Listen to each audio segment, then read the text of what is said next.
Please like the video and share it so that it reaches many more people and you get sawaba, or rewards from Allah. This could be a sawabe jariyah or continuous reward for you long after you are gone.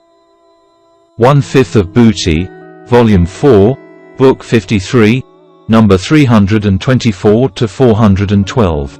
Volume 4, Book 53, number 324. Narrated by Ali. I got a she-camel in my share of the war booty on the day of the Battle of Badr, and the Prophet had given me a she-camel from the Kumus. When I intended to marry Fatima, the daughter of Allah's Apostle, I had an appointment with a goldsmith from the tribe of Bani Kainuka, to go with me to bring idkir, i.e. grass of pleasant smell, and sell it to the goldsmiths and spend its price on my wedding party. I was collecting for my she-camel's equipment of saddles, sacks and ropes while my 2 she-camels were kneeling down beside the room of an Ansari man. I returned after collecting whatever I collected, to see the humps of my 2 she-camels cut off, and their flanks cut open and some portion of their livers was taken out. When I saw that state of my 2 she-camels, I could not help weeping. I asked, "Who has done this?" The people replied, "Hamza bin Abdul Muttalib, who is staying with some Ansari drunks in this house." I went away till I reached the Prophet, and Zaid bin Haritha was with him. The Prophet noticed on my face the effect of what I had suffered, so the Prophet asked, "What is wrong with you?" I replied, "O Allah's Apostle, I have never seen such a day as today. Hamza attacked my 2 she-camels, cut off their humps, and ripped open their flanks. And he is sitting there in a house in the company of some drunks." The Prophet then asked for his covering sheet, put it on, and set out walking followed by me and Zaid bin Haritha till he came to the house where Hamza was. He asked permission to enter, and they allowed him, and they were drunk. Allah's Apostle started rebuking Hamza for what he had done, but Hamza was drunk and his eyes were red.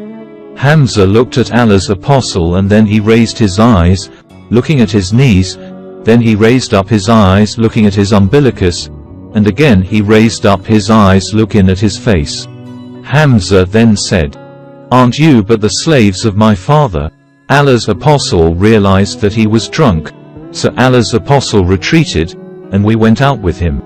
Volume 4, Book 53, number 325.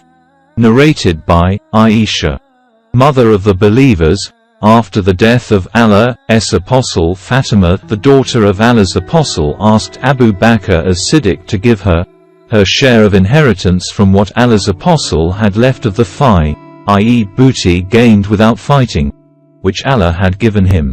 Abu Bakr said to her, Allah's Apostle said, "Our property will not be inherited, whatever we, i.e. prophets, leave is sadaqah, to be used for charity."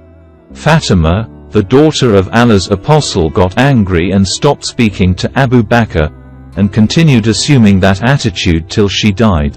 Fatima remained alive for 6 months after the death of Allah's Apostle.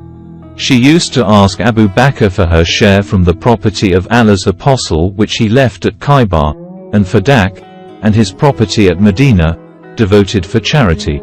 Abu Bakr refused to give her that property and said, "I will not leave anything Allah's Apostle used to do, because I am afraid that if I left something from the Prophet's tradition, then I would go astray."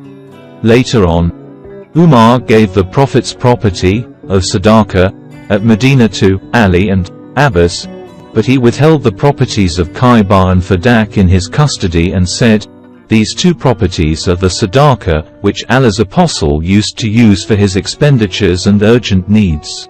Now their management is to be entrusted to the ruler." Az Zul said, "They have been managed in this way till today."